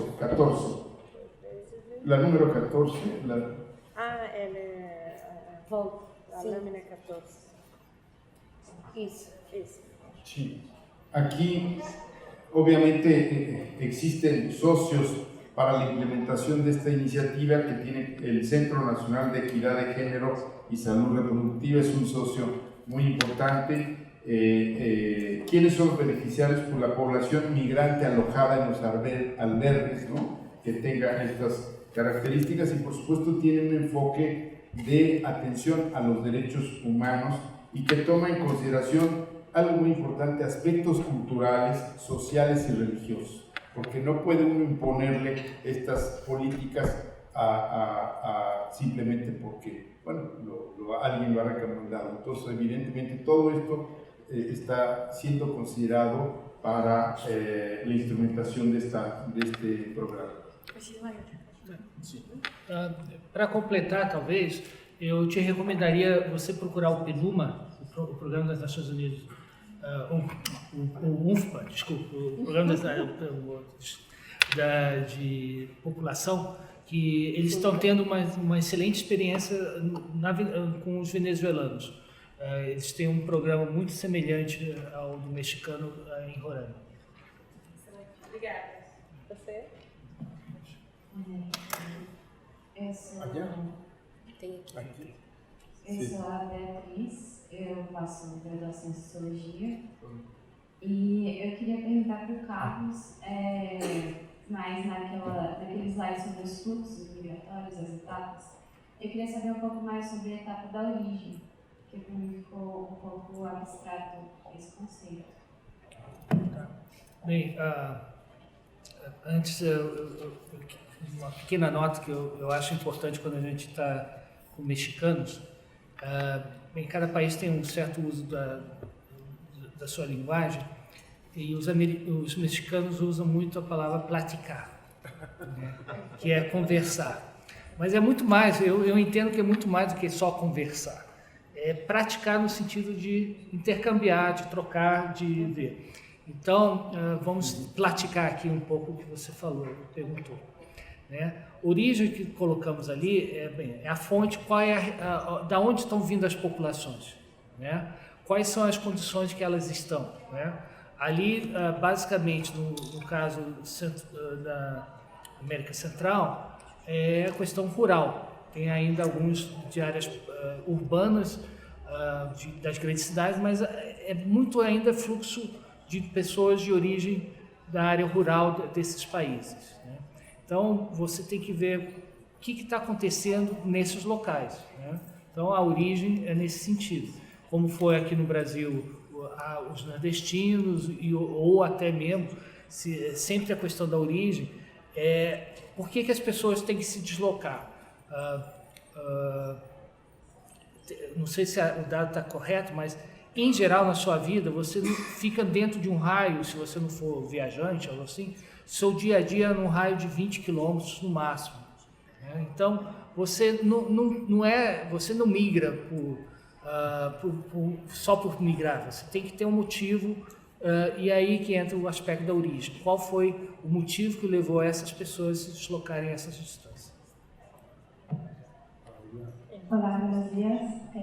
Yo soy Elisa, soy aquí de la Universidad de Brasilia y hace poco hice una investigación en México de los niños migrantes centroamericanos.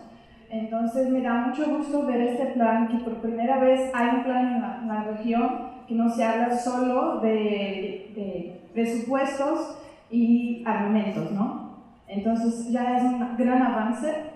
Y yo tengo dos preguntas, no sé, es la primera vez que veo el plan, entonces no sé si por eso me equivoco, pero me parece que hay dos ejes, una intervención en esos tres países de Centroamérica, entonces desarrollarlos allá, y otro que son para los migrantes que ya están en México.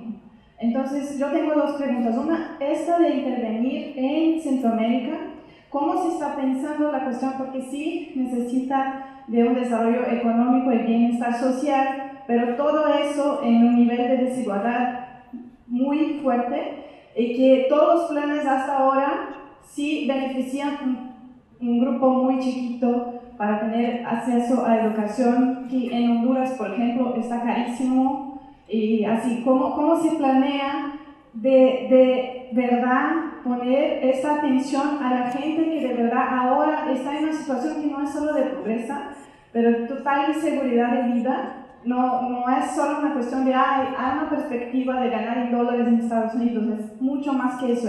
Ahí puedo vivir tal vez mismo que clandestino, pero aquí no tengo manera de seguir viviendo. Entonces, ¿cómo llegar a esta gente que está en una situación de inseguridad tan concreta?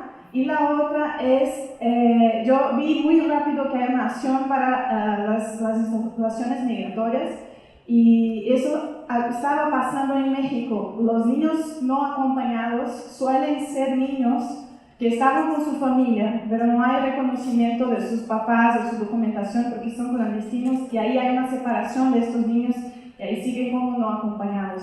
Entonces, si en esta acción de cambiar las instalaciones migratorias y cómo reciben a los niños, si hay alguna acción para entender un poco más profundamente quiénes son los niños y quién los acompaña para no separarlos en las estaciones migratorias.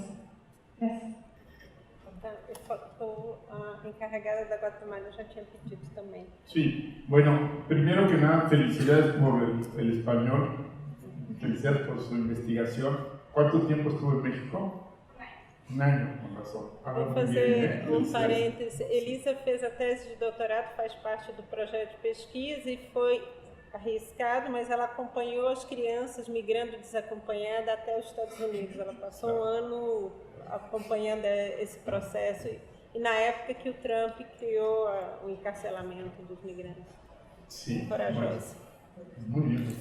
Me encantaría conocer su investigación. Si en algún momento podemos contar con ella. Pero voy a tratar de dar una respuesta. Por supuesto, este fenómeno de la migración se ha agudizado en los últimos tiempos, en los últimos años, entre otras cosas por la política antimigrante de los Estados Unidos. No, digo, no solamente por los problemas de origen, por las causas originales, sino también por esta situación en relación con los Estados Unidos. Pero el derecho al desarrollo en el lugar de origen consideramos que es una solución a la migración, para que la migración sea una opción y no una obligación. Eso es número uno.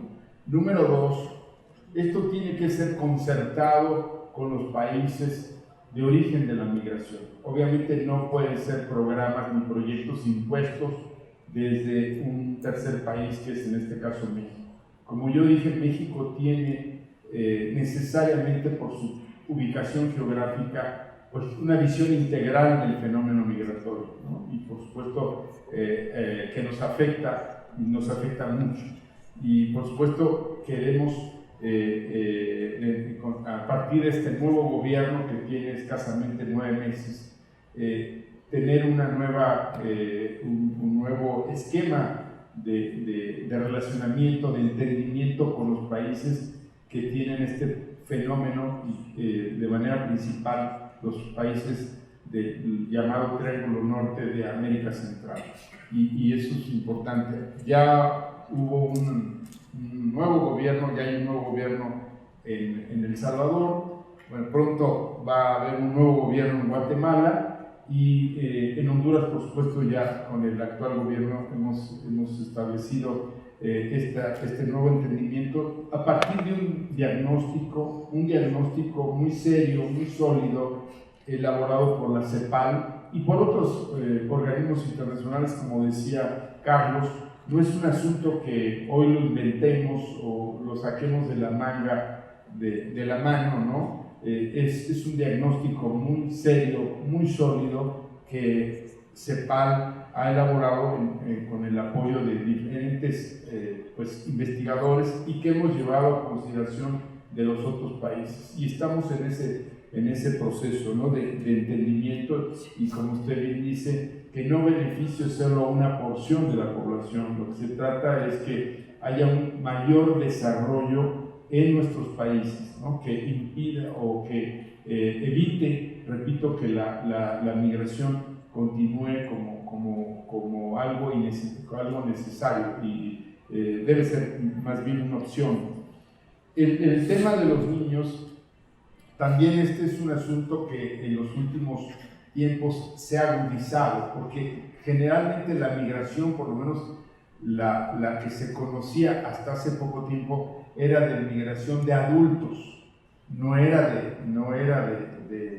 de menores o de personas vulnerables muchos migrantes, como usted bien sabe y lo vio Carlos, las remesas de los migrantes de los 3 países y también de México es un ingreso de divisas para nuestros países muy importante, que lo generaban los migrantes laborales, migrantes adultos, pero en los últimos años, por distintos factores, por distintas razones, inclusive el de la reintegración familiar, pues viajan los menores con la madre o a veces sin acompañarle, y claro, esto es un nuevo reto, es un reto el que estamos afrontando los países, y por eso el diseño de este programa es que también podamos atender a esa población, a esos niños de mucho mejor manera que lo hemos hecho hasta ahora. Hay muchas falencias, hay muchos problemas que lo reconocemos. No hemos tenido la capacidad para atender ese problema, pero eso es parte justamente de este proyecto, de este programa, de atenderlo de mejor manera, ¿no? ¿Cuánto tiempo nos va a tomar? No es un asunto de la noche a la mañana, se requiere de la voluntad no solo política de todos los países involucrados, sino también de las instituciones, de las autoridades y de recursos. Desafortunadamente todo también requiere de recursos. Entonces, pero lo importante es que este problema está identificado, está dentro del diagnóstico y debemos atenderlo. Y ese es nuestro compromiso con los países de Centroamérica, de atenderlo de la mejor manera posible. Buenos días a todos. Soy la encargada de negocios de Guatemala y más que una pregunta quiero hacer un aporte, porque sí, por favor.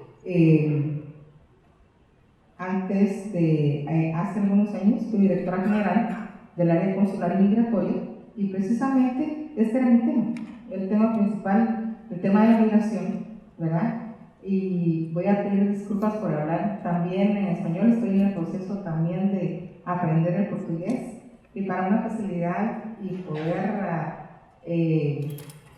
aportar más, lo voy a hacer en español. En primer lugar, quiero decirles que Guatemala, como México, somos un país que tenemos los 4 componentes de la migración. Somos un país emisor, somos un país de tránsito, somos un país que somos un país de retorno, ¿verdad? Y también somos un país receptor de migración, porque nosotros recibimos muchos centroamericanos también que llegan. Nosotros tenemos muchas facilidades migratorias para todos los hermanos centroamericanos y también recibimos. Eso nos coloca también en una posición geopolíticamente estratégica. ¿Por qué? Porque también muchas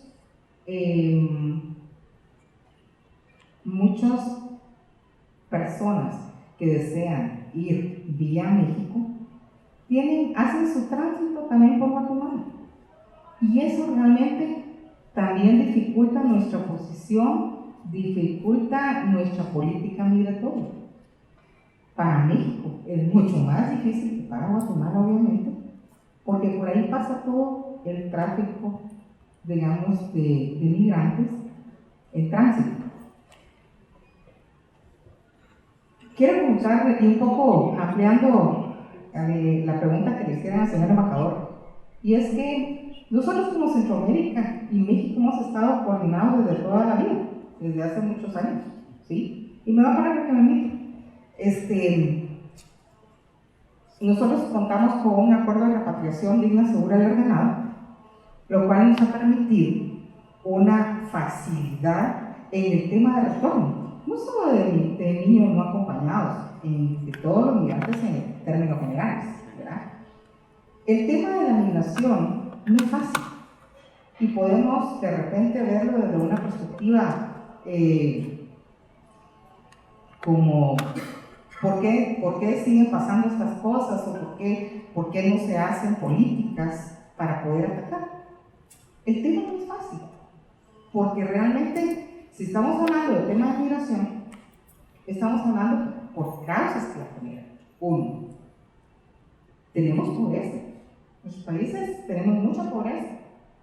Y la causa principal del migrante migrar es tratar de buscar un mejor nivel de vida, ¿sí?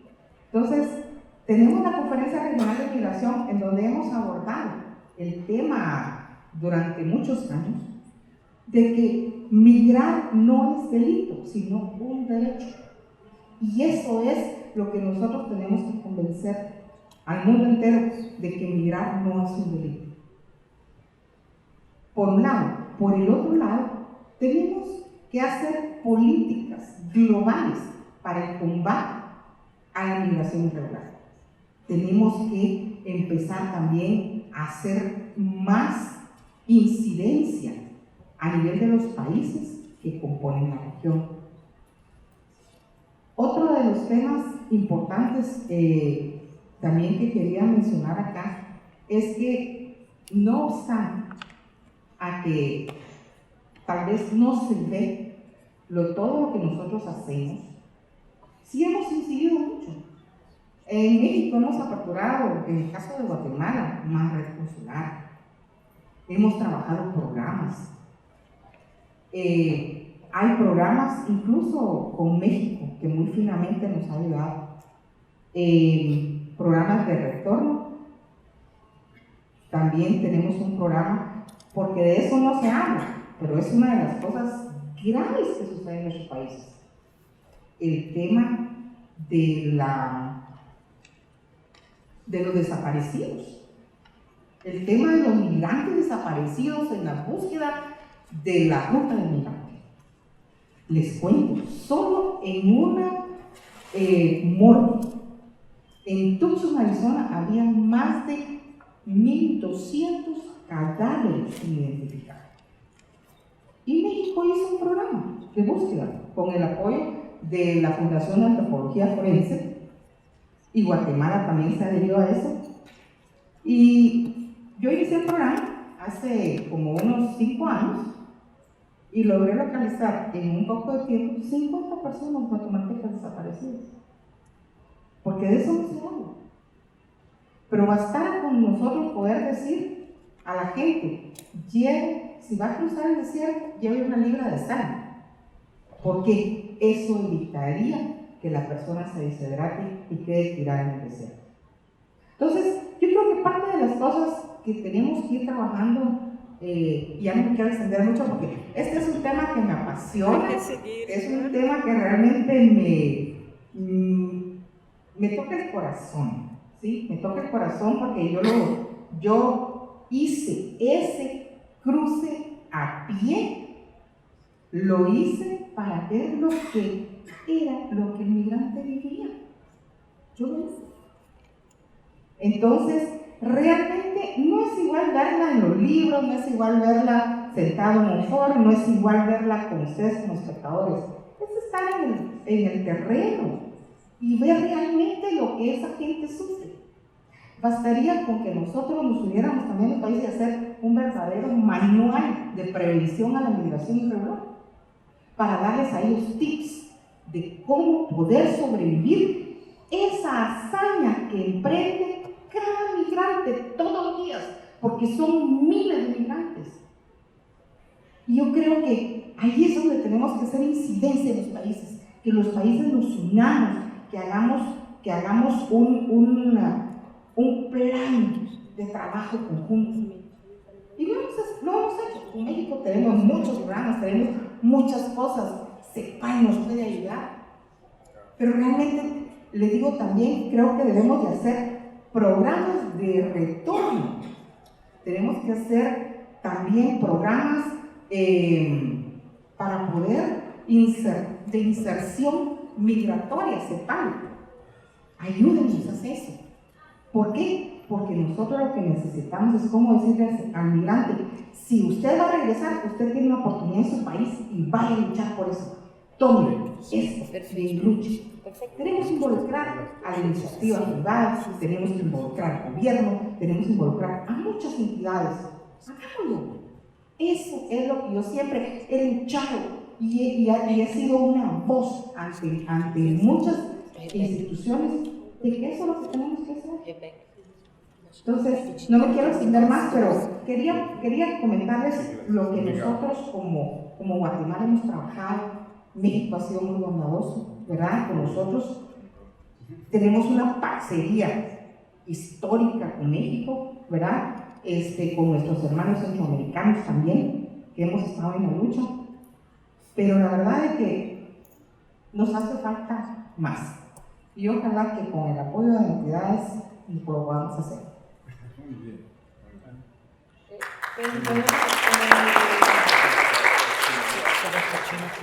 Estão surgindo agora várias perguntas, eu vou passar a primeira, mas eu convido a todos, esse debate tem que continuar, a ideia na semana que vem, alguma reunião, porque vão surgir várias perguntas, uma pergunta muito boa do Carlos Domingues, você é de Honduras, né? Que vem de Honduras, que nos interessa, mas eu convido até o Carlos, que trabalha esse tema, para estar conosco na semana que vem, para a gente continuar essa discussão, porque a sua pergunta é interessante, é sobre o Plano Puebla-Panamá e a iniciativa Mesoamérica, isso nos interessa também. A gente pode continuar discutindo, Carlos, na semana que vem, de maneira conjunta. A senhora quer dizer alguma coisa? Porque meio-dia, a gente tem que encerrar e fechar o auditório. Obrigada. Muy brevemente, quería hacer únicamente, primero, ainda no falo portugués todavía. Como parte del club de los que hablan todavía portuñol, excusas. Como representante del Programa de Naciones Unidas para el Desarrollo, quería hacer brevemente 3 observaciones. Primero, efectivamente saludar todo el aporte técnico y el trabajo arduo que la CEPAL realmente ha realizado en apoyo a la solicitud que el Gobierno de México le realizó para acompañar este proceso que resulta verdaderamente importante. Y luego voy a explicar las 3 razones por las cuales hace que este proceso sea particularmente definitorio.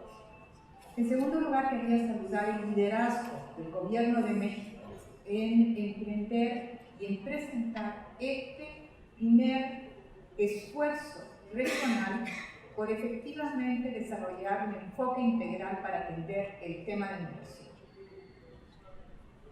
Liderazgo que le ha traído además un alto costo político, cuando en primer lugar centra a la persona humana, centra los principios de derecho, el derecho al desarrollo, el derecho a poder migrar en el centro del debate y cambia drásticamente el enfoque de seguridad y seguridad nacional por el de seguridad humana. Entonces, ese es realmente uno de los primeros pilares que hay que reconocer en términos de la importancia de este plan que se desarrolla. El segundo es reconocer, como lo dijo el doctor Messi, la innovación de este acuerdo. Este acuerdo se adelanta precisamente al acuerdo y al pacto global de las Naciones Unidas por una migración segura, ordenada y regulada. Este plan se presenta 12 días antes que en Naciones Unidas se apruebe precisamente el enfoque integral que garantiza que la persona humana tiene que estar en el centro del debate migratorio. Y el tercer elemento es también un elemento al que hacía referencia el embajador de México, y es que claramente nos enfrentamos a desafíos globales que requieren respuesta global. Los muros no detienen flujos migratorios. Lo que detienen realmente es la cooperación internacional. Y en ese sentido formulamos votos por el éxito de la futura conferencia de donantes que va a ser presentada posterior a la Asamblea General, y ojalá que países como Brasil, países que realmente celebran la diversidad cultural, puedan adherir y puedan aprender de este ejercicio. Muchas gracias. Muy bien.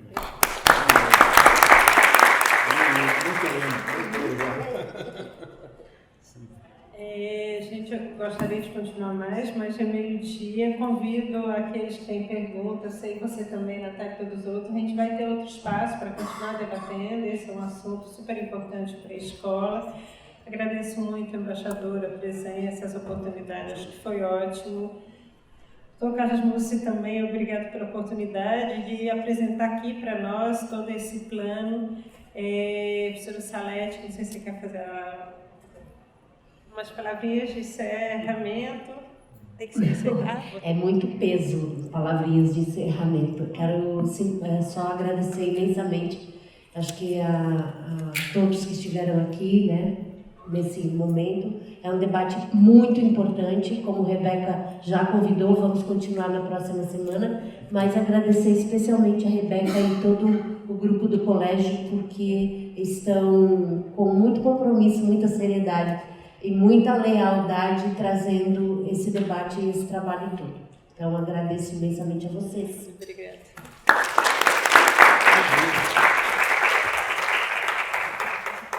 Olá, gente. Terça-feira que vem a escola continua com a aula do Michel Verroquet sobre violência, ok?